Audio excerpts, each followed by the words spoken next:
ko, pwede ko siyang gamit. Kasi kung basahan, mag-oily pa siya. Tapos, ayun, itatapon ko na naman ulit siya. Kaya, mas okay na rin itong wipes na to. Pwede siyang gamitin kahit saan. Lalo na sa pag-rinse ko. Yun guys.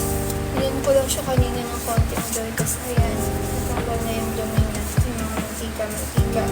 So, hindi ko na kailangan maglaban ng basahan. Tignan nyo guys, oh. Ayan siya. Sobrang natanggal kagad. So, now, pwede na ako magluto. Yun guys. Kaya bumili na kayo guys.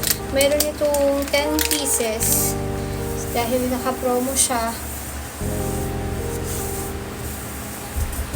Sobrang mura. 85 pesos lang siya. Sobrang ganda ng kanyang quality. Tingnan nyo guys.